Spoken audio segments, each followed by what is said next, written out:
그 중에서 한 100, 한 2, 30분 중에서 한두 개씩 낙찰을 받고 4개월 동안에 그걸 팔 때까지 기다리라고 하신 분들이 한 2, 30분 정도쯤 되고. 그러니까 4개월 안에 하나 낙찰을 받고 그걸 팔 때까지 기다리다 보니까 하시면 되고. 그 중에 나머지 한 4, 50분 정도는 낙찰을 받으면서 팔으면서 연장을 하면서 계속해서 수강하시는 분들이 있고, 사실은 4개월이 지났는데도 낙찰을 못 받으시는 분들도 아직 제가 알기로는 한 2, 30여 분 정도 있는 것으로 알고 있습니다. 그 중에서, 그 100 몇십만 원 중에 1년 동안 한 것 중에서 낙찰을 잘 못 받아가지고 그 잔금 내는 것을 포기한 사람이 한 사람이 있고, 또 한 분은 아직까지 팔지를 못한 분이 한 분 있어서 두 분이 이제 실패를 했다고만 할 수 있는 것인데, 그 중에 그 실패한 것 중에 하나는 보면은 토지 건물 지분으로 4분의 1 지분으로 나왔거든요. 강제 경매로 500만 원 때문에 낙찰을 받아 나왔기 때문에 이것이 500만 원이고 강제 경매이기 때문에 500만 원 갚아서 취해야 될 것이라고 생각하고 입찰에 들어갔는데, 막상 낙찰을 받고 현장에 가서 거기 있는 사람들과 협상을 하려고 가봤더니 식구 전부 다가 약간 좀 이렇게 정신박약의 식구들이 모여서 살고 있고, 왜 그 집으로 왔냐 했더니 다른 집에서 아주 어려운 집에서 살고 있다. 그 땅이 수용되는 바람에 그쪽 택지를 옮겨줘서 지금 새로 지어져서 옮겨왔다. 이렇게 하는 바람에 도저히 그 정신박약자들을 상대로 해가지고 소송할 수도 없고 협상할 수도 없다 보니까, 그때 제가 알고 있기로는 230만 원 정도를 제가 잔금 내는 걸 포기하신 분이 우리 수강생 중에 한 분이 있었어요.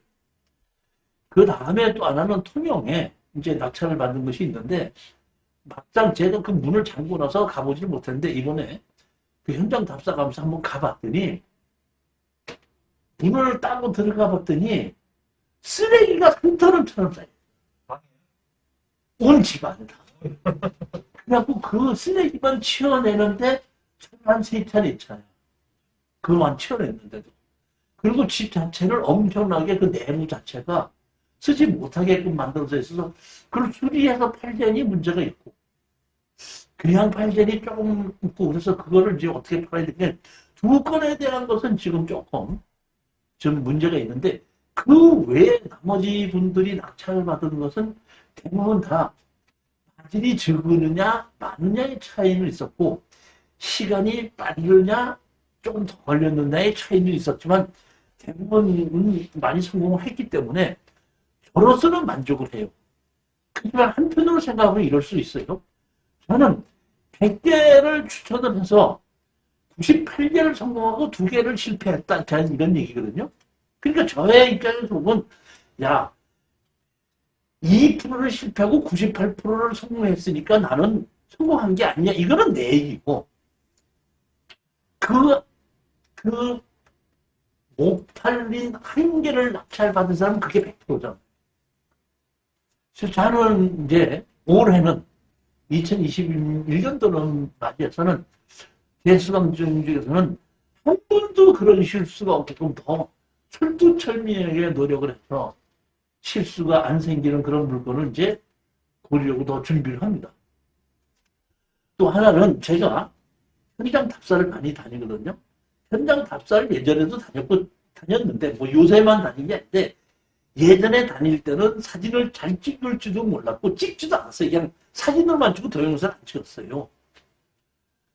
했었는데, 지금은 제가 라이브를 하다 보니까 동영상 찍은 걸 편집할 줄도 알고 자막도 넣을 줄 알고, 또 오랫동안 동영상을 찍다 보니까 동영상 찍는 것부터 실력이 늘더라고요. 그래서 제가 올해는 3월달 정도서부터는 제가 이 동영상 찍는 거를 완전히 연습하고 편집하고 완전히 한다 그러면은, 이 동영상을 찍은 걸 가지고 동영상을 틀어가면서 권리 분석을 해드릴 그런 거를 한번 좀 강의도 해보려고 준비를 하고 있습니다.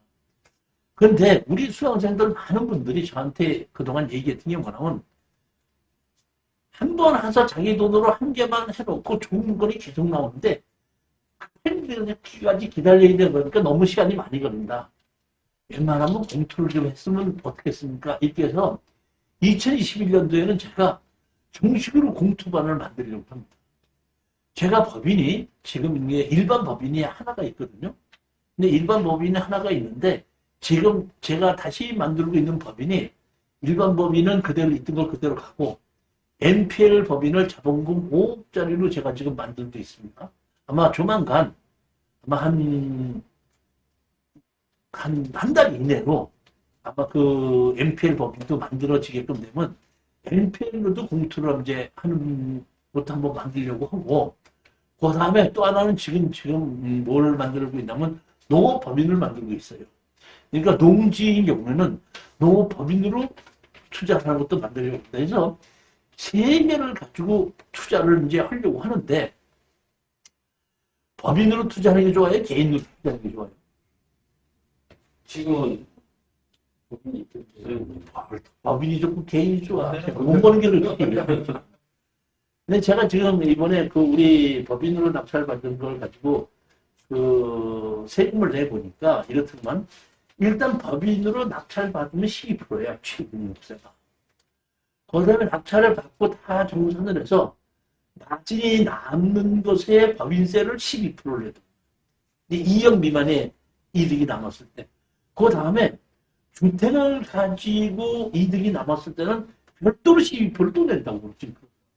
그러니까 주택을 가지고 하면 일반 마진이 12%고 주택에 대한 마진이 또 12%인 게 24%를 내는 거고 취득세까지 하면 36%가 되는 거예요. 이것은 그 최대인데 법인세라는 것은 마진에서 내는 거 아니에요. 그러니까 예를 들어서 내가 집세도 내고 그다음에 월급도 주고 하면 1년에 내가 어떤 거 한 거를 가지고 돈을 1억을 벌었는데 1년 동안 집세 낸 것이 뭐 3천만 원이고 그 다음에 직원 월급 준 것이 뭐 4천만 원이다. 그럼 7천 빠지면 실질적으로 벌은 건 3천만 원밖에 안 되는 거 아니? 3천만 원이 얼마? 12%. 3천만 원에 주택이라는 건 12%. 그렇게 되는 거거든요. 그러니까 그런 면으로 좀 이익이 되고 그 다음에 원가에 있을 때 우리가 취득세를 12%를 낸다 그랬잖아요. 그러니까 취득세를 내는 것도 원가에 산입이 돼요. 그러니까 마진에 이게 하다 보니까 그래도 제가 보기에는 물건만 잘 고른다 그러면은 좀 그 법인으로 하는 것이 개인으로 하는 것보다는 좀 더 좋지 않을까 이런 생각을 하고 있습니다. 그러면 어떻게 할 것이냐? 제가 투자를 하는 사람이 아니고 저는 물건을 골라주는 사람이지 않습니까? 그러다 보니까 제가 법인을 이제 만들어서 제가 법인을 만들고 있어서 제가 대표이사를 할 수도 있겠지만은 주식은 여러분들이 이제 제가 그 이사진들을 이제 뽑아서 500만 원이든지 이렇게 내서 그분들이 이사진들로 하고 평상시에 관리하신 분들 그분이 500만 원 냈다면 7명이면 3,500만 원 아니? 3,500만 원에서 관리비도 내고 다 하게끔 그분들이 내게끔 하고 관리를 하게끔 하고 제가 예를 들어서 추천 물건을 추천하지 않습니까? 그러면 그 7분 중에서 다 검토를 하고 조사를 해갖고 4분 이상이 이거 투자해도 좋다고 하게끔 되면은 그걸 확인하고 공투에 올리고 그래서 이번에는 저기 뭐 그 기본 이사진들이 얼마를 들어가고 나머지 공투는 얼마를 받겠다 이렇게 하고 같이 그 이사진들하고 저하고 낙찰 받는 것이 중요한 게 아니라 파는 게 중요하지 않습니까? 같이 다 팔아갖고 마진이 나오게끔 되면은 제가 그 팔고 돌아준 데 대한 그 컨설팅 비용으로 제가 마진에 순수한 마진에 10%를 제가 갖겠다는 거고 나머지 5%는 거기 이사진들이 수고를 하고 그동안 경비 쓴 거를 그 사람들 그걸로 채우자 이런 얘기예요. 현장 가보기도 하고 밥 먹기도 하고 뭐 탑사도 해야 되고 또 입찰 보러도 가야 되고 탑장을 하려면 협장하러도 가야 되고 이런 비용이 있지 않습니까? 그런 비용은 5%를 그걸로 하고 나머지 85%를 가지고 투자자 전원들에게 공평하게 어떻게 나누게끔 되는데 그 나누는 것은 어떤 물건을 이제 우리가 공투를 한다 그러면 그 잔금을 낼 때에 그 투자금을 내게끔 되지 않습니까? 그러면 그 내는 돈을 차입으로 잡고 빌리는 거죠. 법인에서. 갖고 마진을 남는 걸 갖고 공정하게 나눠가지고 이자로 주게끔 되는 거죠. 그러니까 투자자들은 그 이자 소득세를 본인이 개인이 이제 뭐 1년에 내가 낙찰을 받아서 뭐 얼마를 투자했더니 3천만 원을 벌었다. 3천만 원을 벌었으면 벌은 것이 뭘로 벌게끔 된 거죠? 이자 소득세인데 이자 소득세에 대한 것을 개인이 또 다시 내야 된다. 이런 방법으로 해서 제가 운영할까 생각합니다. 그 다음에 이제 거기 7명 중에서 총무도 한두 명 두고 회장도 두고 부회장도 두고 7명이 항상 회의를 하는 걸 회의록을 작성해서 나누어 두고 회의가 끝난 다음에는 그 회의에 참석한 들이 다 서명을 하게끔 하고 일단 서명한 사람들로서는 같이 자기가 투자하게끔 된다 해서 얼마에 어떻게 투자한다고 결정을 했기 때문에 절대로 후회하지 말고 열심히 어떻게 최선을 다하자. 이러한 방향으로 해갖고 법인을 3개를 한번 운영해서 공투하는 것을 만들려고 합니다. 괜찮은 것 같아요. 어때요? 네, 좋습니다. 아니, 내가 아까도 얘기했잖아요. 계획은 사람이 생각을 세우는 건데 신이 보기에는 그 사람이 세운 계획이 얼마나 우습겠어요. 야, 계획 세운다고 다 되냐? 신이 보기엔 그래 안 그래요?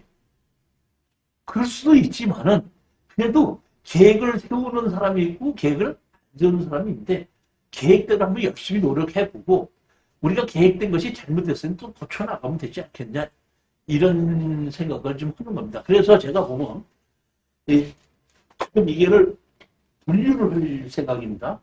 하나는 지금 우리가 투자 물건 밴드가 있죠. 하나는 공투 밴드를 하나 새로 만들 거예요. 그럼 공투 밴드에 들어올 수 있는 사람은 4개월 동안 60만 원을 낸 사람 중에서 일단 4개월 동안은 저하고 같이 일반 투자를 한번 해보자. 해본 사람 중에서 내가 어느 정도 이제 이종신이가 골라주는 물건도 이해도 하고 내가 그 돈이 얼마큼 되겠다 안 되겠다 내가 자신 있다 하시는 분들은 이제 공투 반대로 옮겨가는 거죠. 그럼 제가 한 달에 이제 지금 4개월 동안 얼마 받죠? 그러면 4개월 지나면 또 얼마 받죠? 그러면 1년이면 얼마를 받죠? 180만 받는데 그렇게 받아서는 공투는 안 될 거기 때문에 4개월이 끝나고 나신 분들은 공투 밴드로 옮겨가게끔 되면 그분들에게는 1년 동안에 100만 원을 받고 공투로 그냥 다 참석할 수 있게끔 하고 공투로 참석하려고 공투로 제가 올리는 물건은 반드시 현장을 가서 탑산해서 모든 것을 동영상으로 다 찍고 제가 거기에 대한 것을 권리분석을 하고 올려놓고 투자하실 분들은 제 얘기를 듣고 강의를 듣고 투자를 할 것인지 말 것인지를 본인이 결정하게끔 하겠다. 즉 다시 말하면 공투반은 4개월이 끝나고 난 다음에 오시는 분들인데 그건 추천 물건으로 받는 것이 아니라 연회비로 받아서 공투 물건을 해주겠다 이런 얘기입니다. 추천 물건 따로 있고 공투 물건 따로 있고 두 개로 생기는 거죠. 근데 이제 제가 생각하기에는 대부분의 이제 그거를 인원을 제한을 두려고 그래요. 다시 말하면 추천 물건도 이제 일정 제가 생각하기에는 한 80명에서 100명 선 정도쯤 되면은 더 이상 받지 않고 공투 물건도 반도 제가 보기에는 그 사람이 뭐 일정 이상 되면은 받지 않고 한 사람이 빠져나가면 받는 걸로 해가지고 그냥 계속해서 사람을 늘리지는 않겠다는 뜻입니다. 인원을 많이 늘려가지고 제가 그 사람들 수령료를 제가 받는 것을 가지고서는 수익을 올리는 것이 아니라 낙찰을 받은 걸 가지고 가능한 한 팔아서 수익을 올리는 방향으로 좀 갖고 가려고 올해는 그런 방향으로 가려고 그러고 저도 이제 좀 그 나이도 좀 있기 때문에 뭐 모든 사람들이 우리 수강생들이 저한테 제일 많이 선물해 주는 게 뭔지 아세요? 건강식품이요? 홍삼정. 홍삼액은 상당히 많아서 1년 내내 먹어도 돼. 그러니까 나를 보고 네가 건강해야지 나한테 돈 벌었다지 해줄 거 아니냐. 이제 이런 얘기인데 강의를 많이 하는 것보다는 이제 웬만한 강의는 동영상으로 다 돌리게끔 하고 이제는 추천 물건들은 낙찰 받는 걸로 하고 낙찰 받고 나면은 그 우리 낙찰 받은 그 공투 임원들하고 같이 해결하러 다닐 거야. 그렇게 해서 수익을 좀 놓치는 방향으로 그렇게 하려고 생각을 지금 하고 있습니다. 그렇지만 나는 공투 안 하고 나 혼자서 개인이 혼자서 하겠다 그러면은 공투방으로 오지 않고 그냥 개인적인 투자 현재처럼 투자 물건을 하는 것은 그대로 또 할 거거든요. 그대로 할 예정이니까 본인이 그냥 잘 판단해서 하셔도 아무 문제가 없고 하여튼 계획은 그렇게 잡아서 하고 있어서 이 공투방에는 제가 현장 답사를 가서 이거는 공투를 하면 좋겠다 하는 것은 반드시 동영상 촬영을 해서 공투방에 올리겠다 이제 이런 거죠. 그리고 그거는 그 실전 투자 물건을 해주는 걸로 한 것이 아니라 그냥 그 회비를 받아서 운영하겠다. 1년에 제가 보면 100만 원 받는다 그러면 한 달에 한 8만 원 꼴 정도 받는 거예요. 8만 원 꼴도 받는 건데 제가 이 공투방에 올리는 물건은 제가 전부 다 100% 현장 답사를 가보는 것이 조건이고 그다음에 낙찰을 받으면 뒤처리하는 것도 제가 거의 같이 참석하는 걸 원칙으로 하기 때문에 제가 보기에는 그런 정도를 제가 그 수익이 그러니까 대지자고 움직일 수가 있는 경비가 좀 되기 때문에 제가 이제 한 달을 내가 움직이려고 할 때 기본 경비가 들어가는 게 있지 않습니까? 그런 정도만 들어간다면 그렇게 한번 해볼까 이런 생각은 하고 있습니다. 그래서 그것이 언제부터 시작할 거냐 그러면 구정을 지나고 그 내년 3월 달서부터는 한번 그렇게 해볼까 이런 생각 중이고 그 안에 제가 동영상 찍는 거나 그다음에 편집하는 거나 이런 걸 좀 더 열심히 해가지고 뭐 저한테 직접 강의를 듣지 않더라도 편집해놓은 동영상 올려놓은 것만 봐도 이 물건이 돈이 되겠다 안 되겠다 하는 것을 판별할 수 있을 정도까지 만들어 보려고 그러는데 지금도 제가 동영상 찍고 편집하면서도 이렇게 느끼는 게 내가 이걸 좀 더 이렇게 찍어야 되는데 이렇게 찍어야 되는데 그래서 많이 좀 고쳐나가고 있는데 그 한 몇 달 전보다는 지금 제가 보면 확실히 제가 찍는 것도 편집하는 실력도 좀 늘었는데 한 2개월만 더 하게끔 되면 더 실력이 좀 더 늘지 않을까 이런 생각 중입니다. 그 다음에 저기 잠깐 얘기했는데 이제 앞으로 이제 보면은 그 2월 달서부터는 매월 넷째 주 금요일 날은 현장 답사를 같이 다니는 걸로.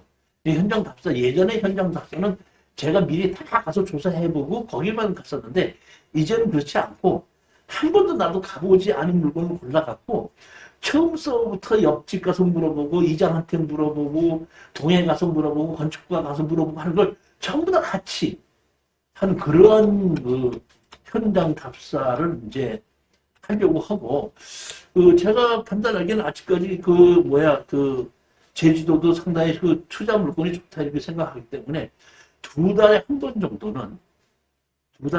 정도는 그 제주도 물건을 답사를 하려고 그러는데 원래 이제 그 두 번째, 네 번째 짝수 그 첫 번째 그 금요일 날 갔다가 토요일 날 오는 걸로 이제 계획을 잡았었는데 이번 만약의 경우에 2월 초에 그것이 안 된다 그러면 둘째 주나 세 번째 주로 바꿔서라도 한번 제주도를 한번 가볼까 생각 중입니다. 코로나만 큰 문제가 아니라면 그런 생각도 가고 코로나만 큰 문제가 아니라면 여러분하고 같이 현장 답사를 가서 현장 답사에서 어떤 식으로 어떻게 조사를 해야지 되는지 그런 걸 한번 좀 같이 한 그런 과정도 늘리려고 합니다. 그러니까 제 얘기는 뭐냐면 정규 과정은 가능한 한 동영상으로 돌리겠다는 얘기고 실질적으로 투자와 가서 현장 조사하는 거와 낙찰받고 뒤처리하는 거를 좀 더 강화시키겠다 이런 얘기고 그 명수도 그 뭐 들어오는 사람도 없다 이렇게 얘기하면 할 말이 없겠지만은 어느 정도 그 명수 이상이 된다 그러면 제가 보기에는 이 정도 이상 넘으면 문제가 있다 이렇게 생각할 때는 더 이상 저희가 보면 수강생을 받지 않고 그러니까 3월 달서부터는 수강생을 딱 받지 않고 그냥 현재에 이제 등록 안 하고 빠져나가는 사람이 있으면 채우고 그 빠져나가는 사람이 없으면은 다 채우지 않고 그냥 가는 걸로 그런 방향으로 지금 바꿔나가려고 합니다. 그러니까 지금은 돈 내는 것이 하나밖에 없었는데 지금 두 개가 되는데 하나는 추천 물건 강의를 듣는 것이 하나고 하나는 저기 공투 물건 하는데 저기 회비를 내는 겁니다. 회비를 낸 사람에게만 제가 공투 물건을 설명해주고 추천해주고 낙찰받고 같이 해결해주고 그러는데 공투 반에서 이제 그 법인마다 그 이사진들을 한 7명 정도를 모아가지고 집행하고 낙찰받고 뒤처리하고 하는 것을 이제 같이 한번 해보려고 그렇게 준비 중에 있습니다. 자, 계획은 누가 세운다 그랬죠? 하나. 행위 보기에는 그 계획이 우습다 안 우습다? 우습지만은 열심히 노력하면 또 그 도와줄 수도 있는 것이 신이기 때문에 뭐 그렇게 제가 그 무모한 그것은 안 하려고 하고 사실 보면은 제가 이 한 20여 년 동안을 추천 물건을 강의를 했는데 그동안에 공투한 적이 있겠어요? 있었지만은 한 번에 걸쳐서 해보게끔 되면 잘 안 되는 것이 있고 잘못되는 것이 있어서 제가 상당히 이렇게 이거 좀 당분간 하지 말아야 되겠다고 해서 다 절제를 했었는데 이제 이런 식으로 하게끔 되면 큰 문제가 없겠구나 하는 걸 방법을 제 나름대로 이제 만들고 틀을 만드는 겁니다. 다시 말하면 추천 물건을 추천하는 사람이 있고 그걸 잘 듣고 뒤에서 검토를 하고 내가 실수를 하지 않게끔 하고 확실히 있는 사람들은 검토를 하거든요. 그러니까 지금 보면 우리 한 2년 전서부터 우리 들어오신 분들이 공투하시는 분들이 따로 있잖아요. 그분들은 지금 뭐냐면 내가 추천 물건 하면 자기네들끼리 모여갖고 내가 추천 물건 하는 걸 자기네들끼리 다 일을 해요. 그 경험이 그렇게 있다 보니까 그렇게 해서 그 중에서 처음에 한 1년 동안은 맨날 같이 떨어지고 뭐 잘못하고 그러더니 한 1년 지나고 나서부터 가격도 강하게 쓰고 입찰에 들어가게끔 되면 돈이 나와. 이번에도 정말 구리 거 하나 그 2억 3천인가 주고 낙찰을 받았거든요. 그 토지 전체 내가 건물 일부 했는데 건물 일부 한 것을 500만 원 주고 맞춰 샀어요. 그리고 2억 3,800인가 해서 500만 원 주고 사고 2억 3천, 그러니까 2억 4천 얼마가 됐는데 바로 지금 한 6개월 만에 파는 것이 3억 얼마를 받아서 그 이제 제 법인 갖고 샀거든요. 그래갖고 나보고 이제 뭐 얼마나 하라고 그래. 내가 그 마진이 얼마나 남은지도 모르는데 혹시 법인세를 얼마나 뛰냐 했더니 뭐 얼마 남긴 남았어. 별로 안 남았어. 별로 안 남은 게 얼마인데 했더니 1억 1,400 남았다고 그랬더래. 1억 1,400 남았는데 별로 안 남았대. 그럴 정도로 된다? 실력이 있고 한 1년만 지나면 내가 추천해준 물건을 가지고 어떻게 하면 돈 번다는 것을 깨닫게 되는 거고 가격도 정확하게 쓰는데 사실 1년 동안 맨날 가서 떨어지고 말았어요. 한 1년 지나고 나니까 정확하게 찍더라고요. 지금. 그래서 제가 이런 정도로 이제 한 1년 정도 지나신 분들이 이렇게 하다 보니까 저한테 지금 뭐 하게끔 되면 한 1년, 2년, 3, 4년 지나신 분들 몇 분이 있거든요. 그분들을 모시고 이제 같이 이사진들로 해서 제가 추천하는 물건들을 그분들이 검토를 한번 해보고 가격도 얼마를 쓰면 얼마가 남겠다는 것도 검토해보고 아까도 잠깐 말씀드렸지만은 내가 단독 공차를 했다고 해서 가격 쓰고 후회하지 말고 내가 1,000만 원 차이로 떨어졌다고 해도 가격 후회하지 말자. 그러니까 가격을 얼마에 써서 낙찰 받느냐고 가격을 정확히 결정할 수 있는 것이 그 사람이 어때요? 경매 고수입니다. 높게 써서 낙찰 받지 못할 것이 없고 욕심을 내서 낮게 써갖고 어떻게든 낙찰 못 받는 거예요. 낙찰 받으면서 낮은 남는 가격이 얼마냐. 그 가격을 정확하게 우리가 알아낼 수 있는 그런 것이 되다 보니까 이제는 제가 보기에는 좀 자신이 생겨서 한번 해보겠다 이렇게 마음먹습니다. 그러니까 법인이 3개입니다. 일반 법인, MPL, 농업법인 이렇게 3개에서 각 법인마다 그 이사진들을 5명에서 7명씩 모여서 저는 주주가 없이 그냥 허울만 대표이사 먹고 나머지들 한 그 7명에서 주식을 가지고 그 7명에서 결정을 하고 그 주식을 안 가지신 분들은 그 주식을 가지신 분들이 투자 물건을 결정하면 나도 들어가겠다 안 들어가겠다는 것을 그분들이 결정하는 거예요. 안 사장님 어떻게 되는 거세요? 그건 또 좋다고 얘기하는 거 아니고 그건 좋다고 생각하는 말고 우리 나사장님 어떻게 되는 거예요? 투자가 500 정도. 아니 그러니까 그 이사진들이 500을 내는지 700을 내는지는 회장은 뭐 700을 내고 부회장은 600을 내고 일반 이사는 500을 내는 이렇게 정할 수 있는 거죠. 그렇지만 그 이사진들로 해서 자본금으로 설정을 해갖고 시작하겠다는 그거는. 그래서 그분들이 전적으로 하고 그 회사를 운영하는데 회사를 운영하는 비용을 마진의 5%를 회사를 운영하는 비용을 띄워주게끔 만들겠다. 그렇게 하고 그 운영진이 아닌 사람들도 투자를 하겠다고 받아준다.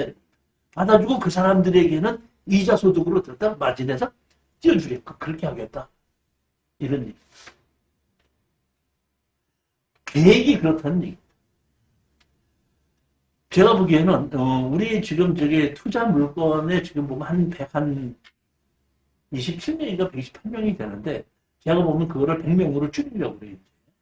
더 이상 받지 않고 줄이려고 그러고 지금 우리 그 공투 밴드 제가 말하면 동영상 밴드가 한 650명이 되는데 그 중에서 회비 내는 사람들로 해가지고 한 80명에서 100명으로 된다 출연내려고 지금 합니다. 그러니까 정확하게 나는 있으면서 저기 회비를 내고 공투를 내가 1년 동안에 몇 개를 하겠다. 이렇게 하신 분들을 출연내서 약 100명을 양쪽으로 만들어 가지고 공투 밴드와 일반 그 투자 물건으로 해갖고 이끌어 나가고 거기서 그 빠져나가서 사람이 자리가 있을 때는 채우고 자리가 없을 때는 더 채우지 않고 지금 120몇 명이 있는 것은 그 3월 달까지 줄지 않으면은 더 이상 이제는 그 수강생을 받지 않고 줄여나가겠다. 이런 생각을 하고 있어요. 그러니까 무한정으로 받아봐야 제가 그분들에게 돈을 벌 수 있게끔 물건을 해줄 수 있는 상태가 아니기 때문에 조금 이제는 이걸 한계를 둬야 되겠다. 이런 생각을 가지게 된 겁니다. 자, 그러면 오늘의 이제 얘기는 여기까지 끝내고 정식으로 이제 강의 한번 시작을 하도록 하겠습니다. 그 중에서 한 20, 30분 중에서 자, 우리 김영삼 정부를 마저 보게끔 되는데 김영삼 정부에서 큰 일이 일어나는 것이 두 개가 일어난 게 뭐냐면은 그 성수대교가 무너지고 삼풍백화점이 무너지게끔 됩니다. 그러다 보니까 김영삼 정부에서 건축법 제72, 77조 2를 지금 신설을 해서 건축법을 뭐뭐뭐를 어겼을 때 어떤 식으로 어떤다? 벌을 주겠다. 이런 것이 어떤다? 생기게끔 됩니다. 제가 여기 이제 말씀드린 것이 보면 이 건축법 위반에도 공소시효가 있다고 얘기했죠. 모든 범죄는 다 공소시효가 있잖아요. 그럼 여기 건축법에 의해서 어떤 죄를 저질렀을 때 몇 년 미만의 징역에 처한다, 몇 천만 원이 미만에 처한다가 돼 있기 때문에 거기에 따른 공소시효가 어떤다? 몇 년대 이렇게 있기 때문에 제가 이것이 만들어지고 난 다음에 그 다음서부터는 어떠나 부동산에 대한 그 무허가 건물을 지었다든가 뭘 했다고 하더라도 공소시효가 지났을 때는 나는 이거는 공소시효가 지났으니까 여기에 대한 책임을 질 필요가 없다 하는 것을 주장하게끔 만드는 것이 이겁니다. 그 다음에 여기 보면 다섯 번째 뭐냐면 농지 보존 및 이용에 관한 법률을 가지고 농지법을 만들게끔 됩니다. 이 농지법을 여기 보면 1996년 1월 1일 날 만드는데 이 농지법의 가장 핵심이 뭐냐면은 농지 취득 자격증명서를 발급받아야 한다. 농지 취득 자격증명서를 발급받고자 하는 자는 영농계획서를 제출해야 된다. 영농계획서를 제출하는 것을 가지고 담당 공무원이 영농계획을 그대로 실행할 수 있는가를 심사해야 되는데 제일 첫 번째 6개월 이내 20개월 이내에 거주하고 있지 않는 사람은 그 농사를 지을 수 없는 걸로 봐서 농지 취득 자격증을 해주면 안 된다. 이것이 이때 만들어진 겁니다.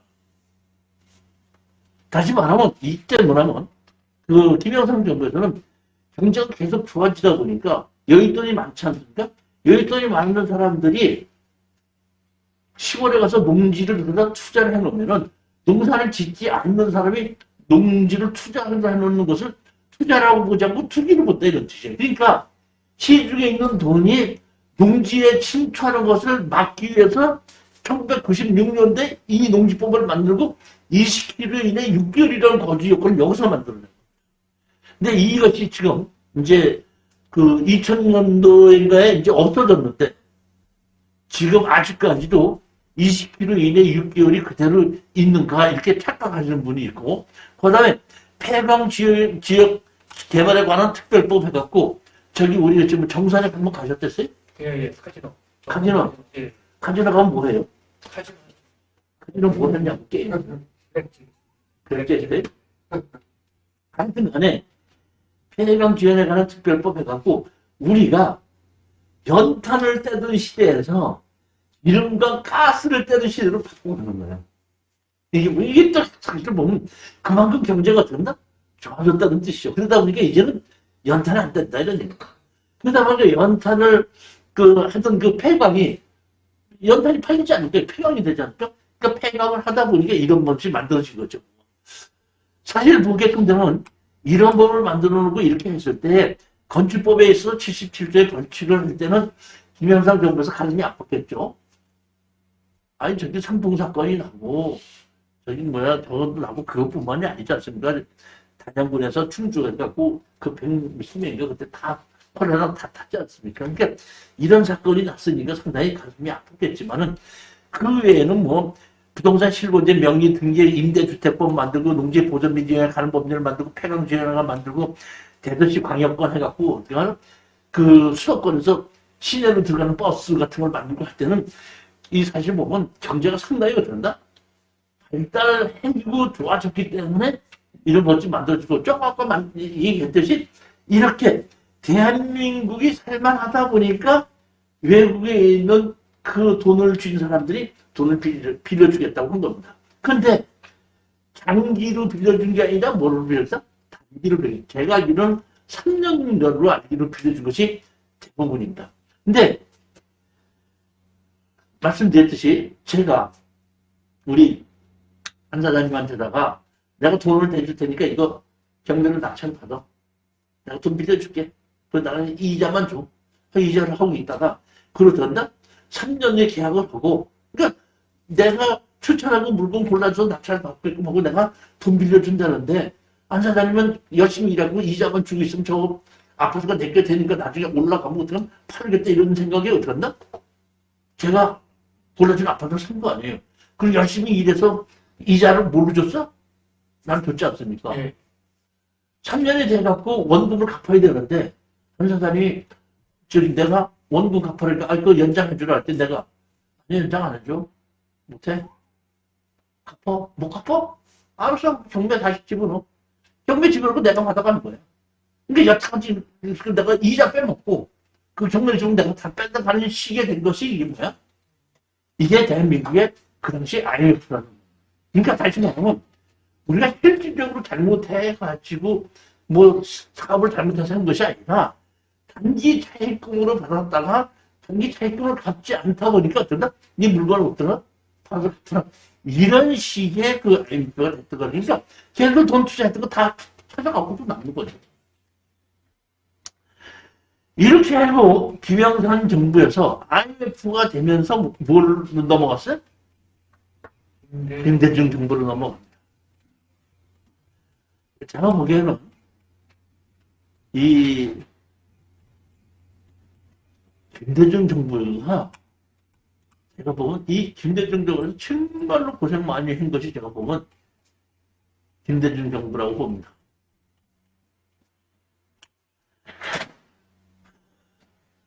김대중 정부에서 일단은 발등에 불부터 꺼야겠죠. 발등에 불부터 끄는 게 무슨 얘기냐면은 지금 은행이 망해가는 거 아닙니까?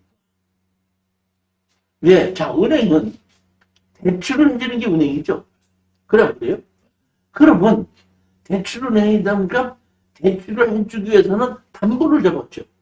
그러니까 예를 들어서 감정가 10억짜리라 그러면은 8억을 설정을 해놓고 7억을 빌려주는 거예요. 그리고 갚지 않고 하면 이자라든지 소송 비용이라든가 해서 어떤가? 8억까지 해서 뽑을 수 있게끔 준비하다 보니까 그 100%를 잡고 얼마를 봐? 80%를 본 거예요. 80%. 경매는 80% 보고 그 80%를 내가 회수할 수 있다고 했기 때문에 얼마를 빌려? 70%를 빌려주는 겁니다. 왜? 이자까지 경매비용까지 다 쳐서 밀린 이자까지 다 받아야 되다 보니까. 이렇게 해서 은행이 대부분 돈 빌려준 것이 전부 다 뭐야? 부동산 담보로 대출로 빌려준 겁니다. 그런데 IMF에 의해서 10억짜리 부동산이 6억에서 7억으로 떨어진 거거든요. 그러니까 그 6억에서 7억으로 떨어지는 것도 사는 사람이 있어 없어? 없어요. 그러다 보니까 은행에서 그것을 돈을 안 갚으니까 할 수 없이 경매로 지분을 되지 않습니까?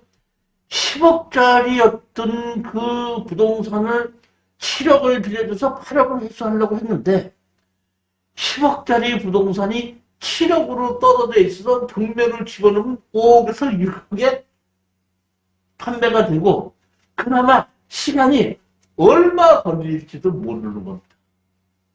그러다 보니까 제일 먼저 이 김대중 정부에서 그 각 은행에다가 니네들이 필요한 돈이 얼마냐 계산을 해서 어떻게 한다?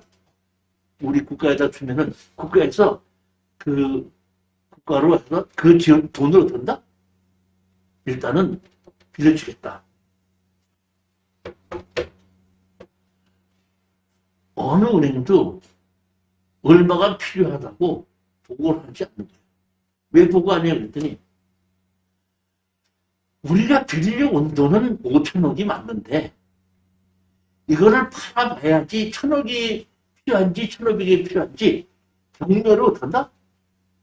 팔아봐야지 알지 팔아보기 전에는 얼마가 필요한지는 모르겠습니다. 사실 그 말이 맞잖아요. 그러니까 할 수 없이 그러면은 경매로 해서 팔지를 말고 니네 설정권을 팔도록 하자. 이게 한 것이 그게 뭐야? 자산 유동에 관한 법률. 그러니까 다시 말하면 은행에서 아까 얘기한 겁니다. 은행에서 10억짜리 부동산을 8억을 설정을 하고 7억을 빌려줬죠. 그럼 설정이 얼마죠? 8억이 돼 있죠. 그러니까 8억 설정권을 파는 겁니다. 8억 설정권. 그럼 8억 설정권을 7억이든지 6억에 팔아버리고 나면은 나머지 어떤다? 그 설정을 돼서 팔고 났으니까 부족한 돈이 얼마라는 걸 알 수가 있지 않습니까? 그럼 그걸 알아가지고 정부에다가 우리가 얼마나 부족합니다 하고 신청하게끔 되면 국가에서 그걸 보조해 주는 겁니다. 이게 지금 얘기하는 NPL입니다. 자, 설정을 얼마로 해놨다고? 8억을 해놨다 그랬죠. 근데 그걸 얼마에 판다고? 6억에 판다. 그러면 받을 수 있는 돈은 8억인데 그걸 얼마에 6억에 주고 산다 하고 하는 것이 이게 뭐야? NPL의 핵심이 그겁니다. 지금 제가 우리 이제 얼마 있다가 지금 MPL 회사를 만들고자 하는 건데도 저는 지금은 이러한 부동산이 있습니다. 왜? 은행에서 판단을 잘못해서 돈을 빌려준 게 있거든요. 지적도상 도로가 없는데 가서 봤더니 현황도로가 있다 보니까 현황도로 가격을 빌려줬다 이러니 경매를 내놨더니 그 지적도상 도로가 없다 해서 반가격으로 떨어지는 겁니다. 우리는 이거를 반가격에 사서 원래 가격대로 팔아야 되다 보니까 거기에 지적도상 도로가 없어도 현황 도로 갖고 건축허가를 받게끔만 되면 정상적인 가격을 받을 수 있으니까 그런 식으로 우리가 투자를 하겠다는 건데 그 당시에 자동 자산 유동화라는 것을 만들어 가지고 설정권을 팔고 살 수 있게끔 만드는 겁니다. 제일 먼저 한 것이 뭐야? 김대중 정부에서 한 것이 그겁니다. 두 번째 김대중 정부에서 한 것이 뭐냐면 많은 건설회사들이 분양을 못하다 보니까 짓고 있던 것이 중단을 하고 건설회사들이 망하고 건설업에서 종사하는 사람들이 어떻게 한다? 실업자가 생기게 되다 보니까 정부에서 보면 건설회사도 어떻게 좀 살려줘야 되겠거든요. 건설회사가 살려주는 방법은 아까처럼 은행이 부도가 나면 큰일 나다 보니까 공적자금을 넣어줘서 빌려줘서 살리기는 하겠지만은 개인 건설회사를 공적자금 넣어줄 수 있어요, 없어요? 그건 넣어줄 수가 없다는 얘기입니다. 지금 우리 지금 보면 그 공적자금을 넣어주겠다고 그러죠. 코로나 때문에 손해본 것을 보상해주는 거 법을 만들겠다 이제 했는데 이 당시엔 그런 법이 없다 보니까 이거는 공적자금을 넣어줄 수가 없다는 얘기. 그러니까 공적자금을 넣어줄 수 없다 보니까 법을 바꿔서 도와주는 겁니다. 주택법을 바꾸는데 제일 먼저 주택법이 뭐냐면 소형주택 의무 비율이 있었죠. 소형주택 의무 비율이 있을 때 그 소형주택 의무 비율을 없애버립니다. 그 다음에 분양권 전매가 진행돼 있었어요. 그러니까 내가 입주권을 샀지 않습니까? 사고 나면 그 입주권을 팔지 못하게끔 했는데 분양권 전매 입주권을 내가 보면 다시 말하면 입주권이란 이런 거죠. 어떤 아파트를 3억 5천에 분양을 하는데 계약금이 3천만 원이야. 그럼 3천만 원 주고 샀지 않습니까? 샀지 않으면 그걸 갖고 잔금을 내게끔 되면 입주할 수 있지 않습니까? 그러면 계약을 하고 그 다음에 1차 중도금 냈단 말이에요. 3천만 원을 내고 3,500만 원을 냈어요. 근데 내가 돈이 없고 부동산은 떨어져 가고 있죠. 그러니까 내가 그거를 잔금을 내게끔 되면은 3억 5천을 내야 되는데 그런 아파트가 지금 시세가 2억 7천만 원 같대. 잔금 내고 싶은 마음이 있어 없어? 지금 계약금을 손해를 보더라도 그냥 안 내더라도 돈을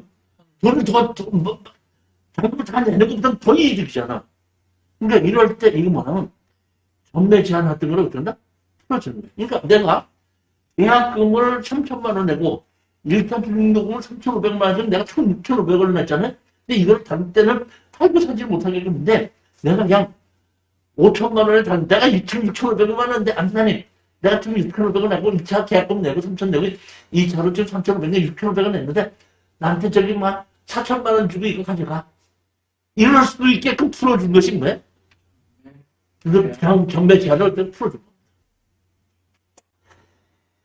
이 정도로 풀어주게끔 되면은 건설회사가 어느 정도 좀 살아날 줄 알았는데 이 정도 풀어줘갖고 분양이 안 돼. 그 건설회사가 어떻게 한다? 도저히 계속해서 어떻게 한다? 죽어가다 보니까 할 수 없이 김대중 정부에서 마지막 카드 하나 또 봅시다. 그 마지막 카드가 뭔지 알아요? 이겁니다.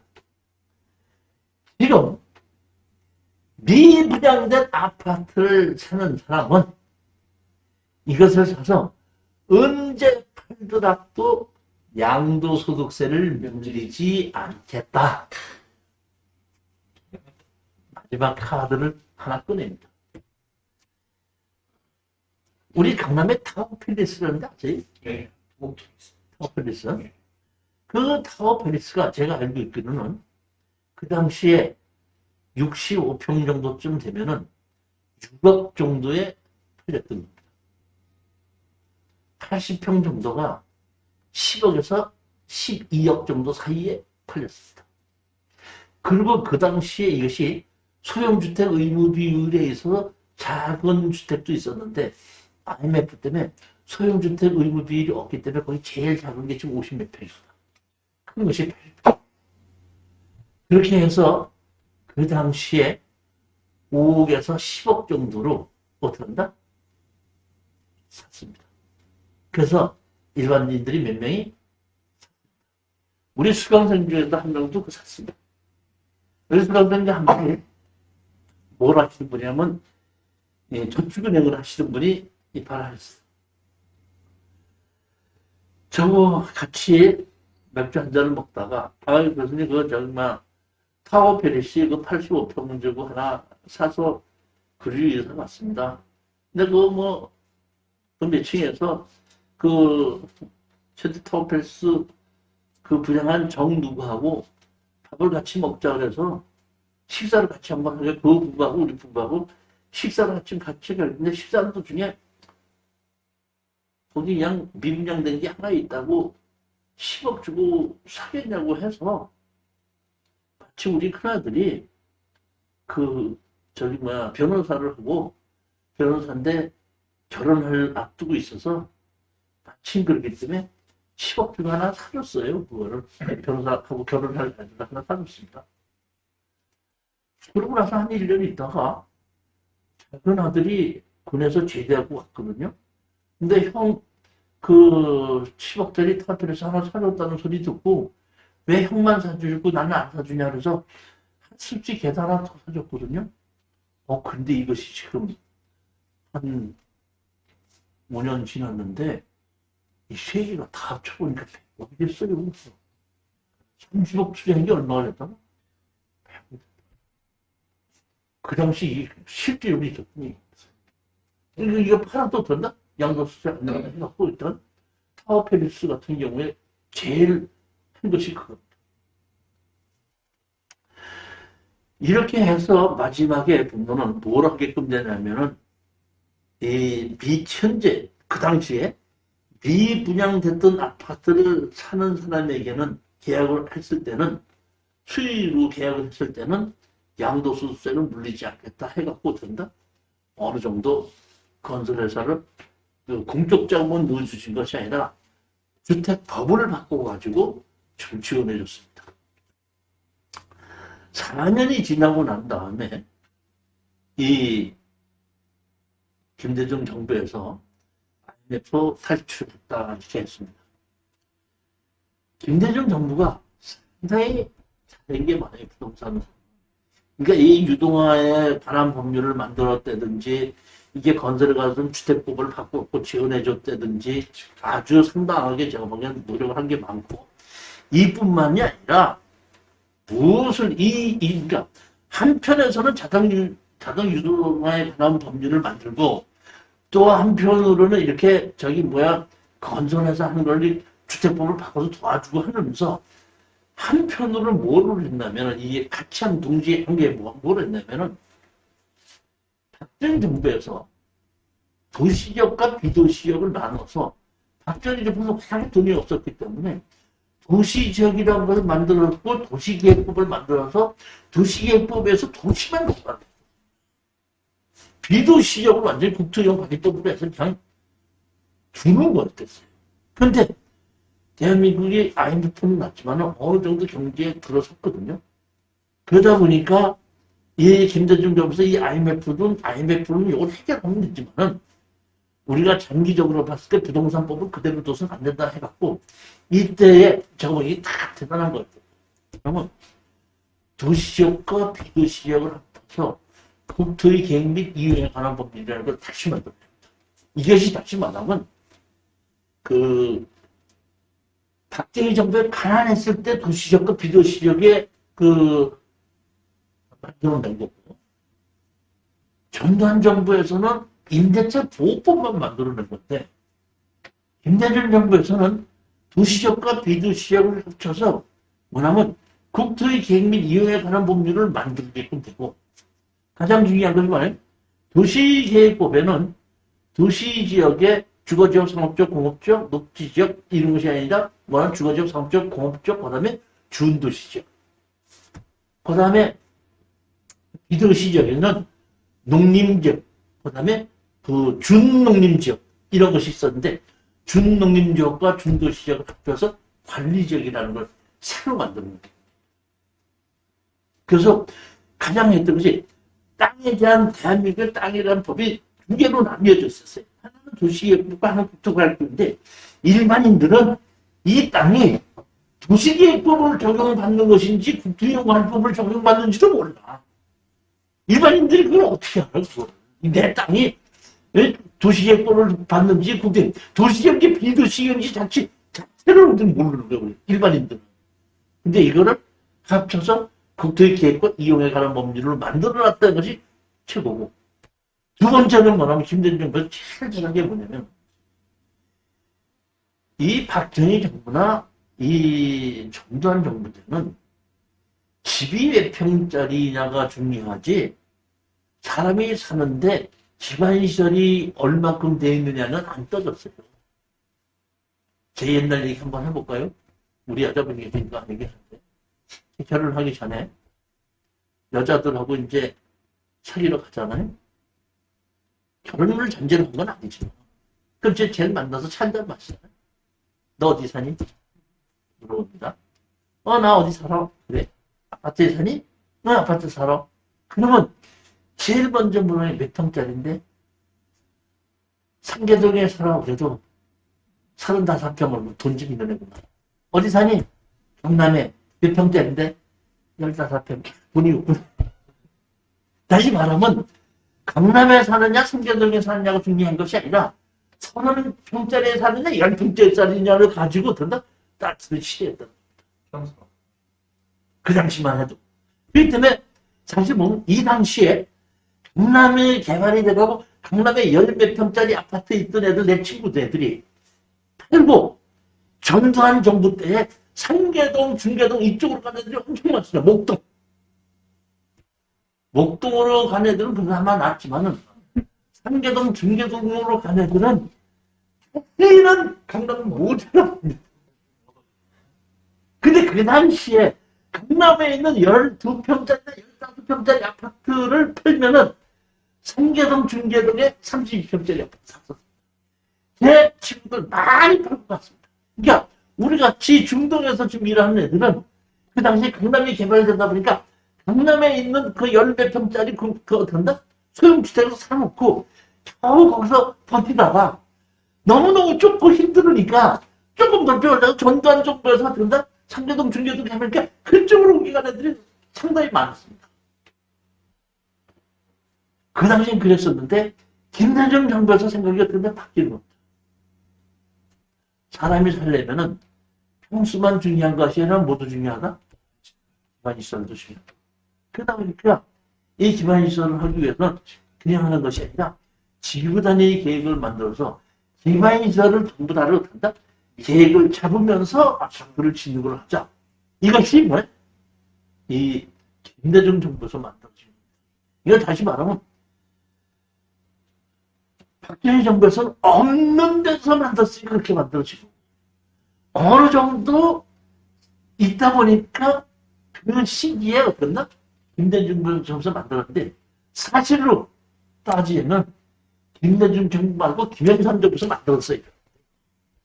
근데 김영삼 정부에서 그걸 못하고 김대중 정부로 넘어갔어요. 그러니까 난개발에 대해서 방지한다는 얘기가 기반시설 없이 이왕 개발하는 것을 어떤가?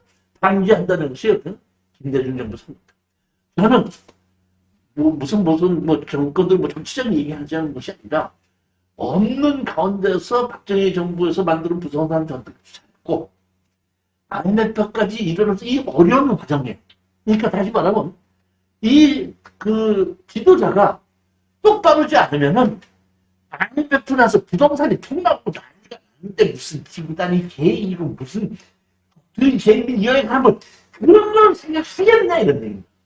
근데 그렇게 IMF에 폭탄을 맞고 부동산이 난리가 났는데도 우리의 부동산은 이런 식으로 가면 안 된다 해서 바꿨다는 얘기는 제가 판단하기에 야, 이 당시에 김대중 정부에 있을 때에 부동산 정책을 이끌었던 사람은 상당히 많은 걸 생각하고 왔다 이렇게 보는 거죠.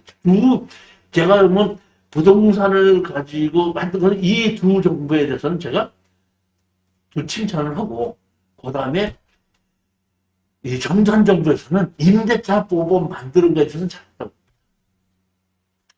나머지 뭐 다른 정부에서도 뭐 여러 가지 부동산 정책을 만들어서 했는데 그럼 대통령이 됐을 때 그런 정도 해야 되는 것은 잘했다고 볼 수가 없는 그건 평등한 건데 전단 정부나 김대중 정부는 간단해요. 자기 할 거 말고도 더 많은 거예요. IMF 때 이 저기 김대중 정부에서 이런 부동산 정책을 만들어놨더니 잘못인 거. 제가 판단하기 제 생각이 그렇다는 얘기예요. 이렇게 해서 김대중 정부에서 이제 이런 것을 끝나고 보면 또 하나는 이제 김대중 정부에서 한 게 뭐냐면 이런 것이 해석된 겁니다. 그런 거는 뭐냐면 김대중 정부에서 이제 김대중 대통령께서 삼수를 하실 때인가 사수를 하실 때인가 삼수가 사수입니다. 그러니까 이때가 김대중 대통령께서 연세가 드셔가지고 이때 내가 대통령이 안 되면 이제 나한테는 기회가 없겠구나. 그래가지고 이제 마지막으로 이게 이제 1998년도에 마지막으로 이제 승부를 거는 겁니다. 김대중 정부에서. 그래서 이제 선거 공약을 하게끔 됐는데 선거 공약이 제일 첫 번째 뭐냐면 농어촌 부채 통과합니다. 그래서 선거 공약이죠. 그 다음에 뭐야? 개발정력? 했던 거 아닙니까? 그 다음에 세 번째가 뭐냐면 김정필씨를 국무총리로 앉히겠다. 이렇게 했는데 당선이 되신 다음에 김정필씨를 앉히긴 앉혔는데 그것이 저쪽이 야당에서 반대해서 김정필 국무총리 서리를 그냥 지냈으면 좋겠어요. 그렇지만 그분은 그건 하실 수 있던 거를 그대로 한 거고 농어촌 부채 탕감한다는 것은 탕감을 해주지 않고 이자를 대폭 깎아줬습니다. 그거를 정리했고 세 번째 했던 것이 뭐냐면 개발제한임금을 푼다고 했습니다. 개발제한임금을 누가 만들었죠? 박정희 정부 때 만들었죠. 그러면 박정희 정부 때 만들어 놓은 것은 반대가 아무도 없었는데 언제부터 반대가 시작이 됐나 하면은 김영삼 정부 때에 개발제한구역의 반대가 가장 심했었습니다.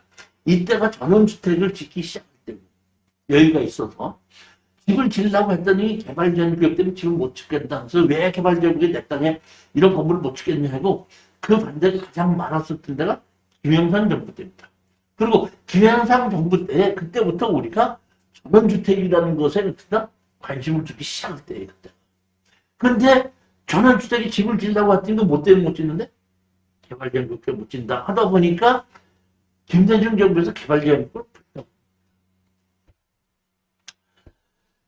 이 개발제한구역은 박정희 정부 때에 도시계획법에 있는 한 줄에 있던 겁니다. 다시 말하면 국방부 장관이나 국토교통부 장관은 필요한 경우에 개발제한구역을 지정할 수 있다.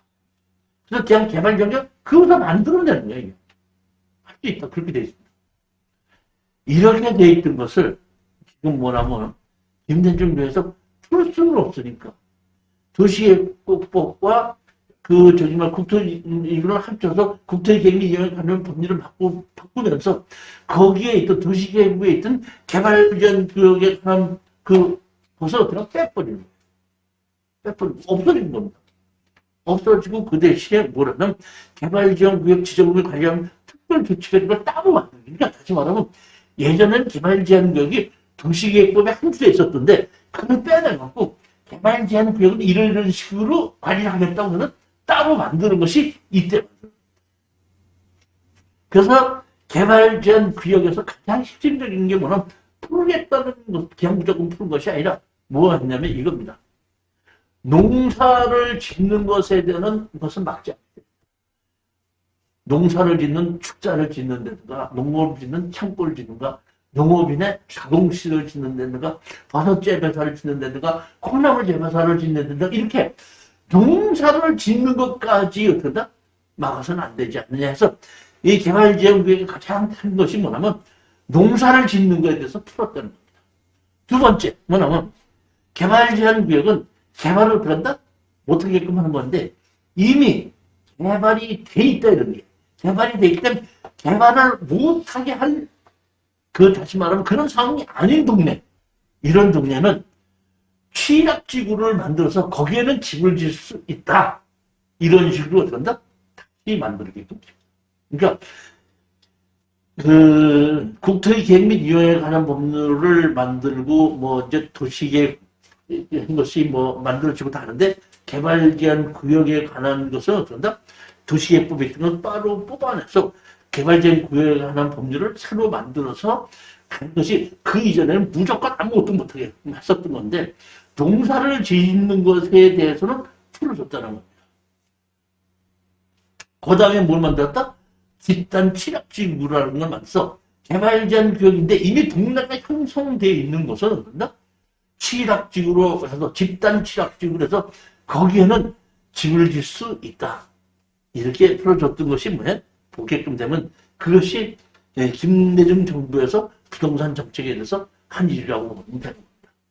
이게 이제 제가 알기에 여러 가지 뭐 다 있지만은 가장 중요한 것을 한 것이 김대중 정부에서 요걸 한 겁니다.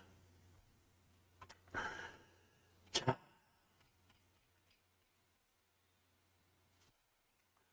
그 다음에 보게끔 되면 뭐냐면 토지 적성 평가라는 걸 또 만드는 토지 적성 평가는 우리가 대한민국의 그 땅을 용도 지역을 결정하지 않습니까?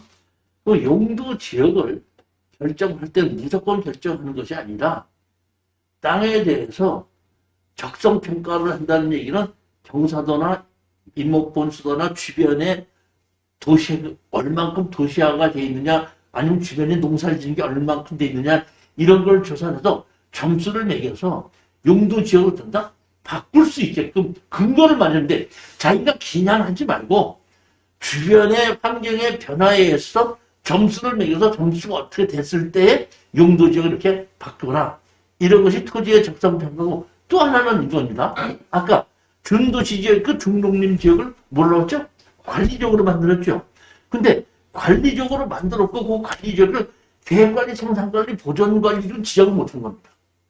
그러다 보니까 그 2007년도까지 그것을 보존관리를 할지 생산관리를 할지 계획관리를 할지를 지방자치단체에서 정하는데 그냥 정하는 것이 아니라 토지의 적성평가에 의해서 정해라 이렇게 되는 겁니다.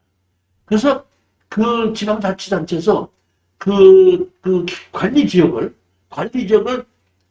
그 주변이 그 관리지역을 할 지역이 얼만큼 농사 짓는 사람이 많으냐 주택이 많으냐 이런 걸 봐서 계획관리로 할 것이냐 보존관리 이미 안 하고 이런 것이 많을 때는 보존관리 농사를 짓는 것이 많을 때 생산관리에서 그 주변의 환경에 의해서 보존관리 생산관리 계획관리를 하나 하는 것이 어디에 나온다면 여기 뭐예요?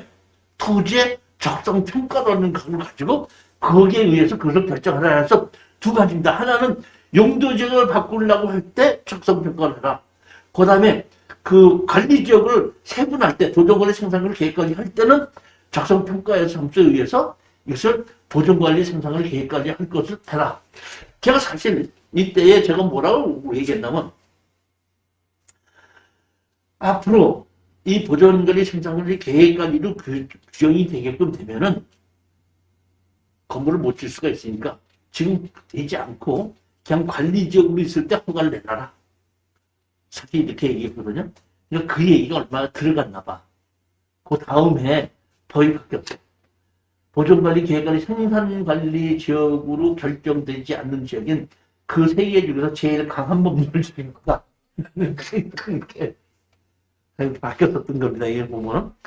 그 다음에 주거 도시 및 주거 환경 정비법 해갖고, 이 당시에 이제 재건축을 할 수 있는 것이 나오게, 재개발을 해야 된다는 것이 나오다 보니까, 김대중 정부에서 이런 것을 이제 만드는 겁니다.